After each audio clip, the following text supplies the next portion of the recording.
Bon, du coup, Manu, on va parler de la foulée. Ça peut paraître simple et très compliqué à la fois. La foulée, donc il y a beaucoup de paramètres. Je crois qu'il y en a 15 au total. Bon, pour nous présenter globalement cette foulée, qu'est-ce que tu pourrais nous dire? Déjà, si on prend depuis la Genèse, le mouvement, c'est un langage. Le mouvement humain, c'est un langage et on peut le décoder aujourd'hui de plus en plus facilement. Initialement, on le fait en laboratoire. Maintenant, on peut le faire avec des capteurs. Donc ça, c'est ce que nous, on fait. Si vous prenez la course à pied, on s'est quand même beaucoup concentré et on a beaucoup étudié un paramètre qui est la pronation-supination ou angle d'éversion. Et c'est un paramètre. Aujourd'hui, en fait, quand une personne court, on s'aperçoit qu'on peut en analyser 14 autres. Et ça va donner beaucoup de pistes de travail supplémentaires pour déjà mesurer la performance, la prévoyance et la réhabilitation. Et puis le choix de la chaussure, qui est quasiment indispensable. Le matériel, c'est indispensable pour pouvoir commencer à courir ou continuer à progresser. D'accord. Donc aujourd'hui, il faut bien sûr toute l'analyse, comme on a pu voir précédemment, sur le volume du pied, longueur, largeur, etc. Mais cette foulée, elle est primordiale dans le choix de sa chaussure. Oui, vous allez avoir des paramètres, on va les présenter, qui sont des marqueurs pour la performance et la prévoyance.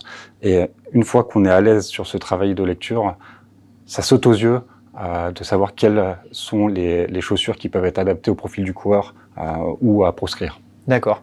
Et donc, on a plusieurs catégories, plusieurs familles, on va dire, de paramètres de foulée. On va dire qu'il y a trois catégories. Les paramètres temporels, les paramètres spatiaux, et puis les paramètres qui combinent un petit peu les deux, pour mesurer, par exemple, des forces en Newton ou en G.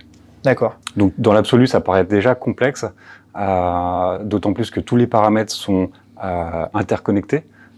Une fois que vous modifiez une manière de courir sur un paramètre, vous allez probablement modifier l'ensemble des 15 autres paramètres. Donc ça peut paraître très compliqué dans les premiers scénarios, dans les premières phases d'analyse. Et puis au fur et à mesure que vous êtes à l'aise avec les paramètres, vous pourrez aller plus loin. D'accord.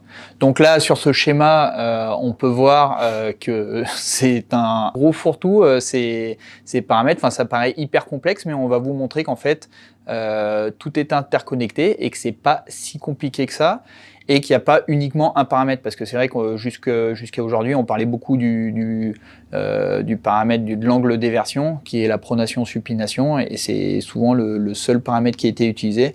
On va voir les autres paramètres qui vont vous être utiles pour une bonne analyse.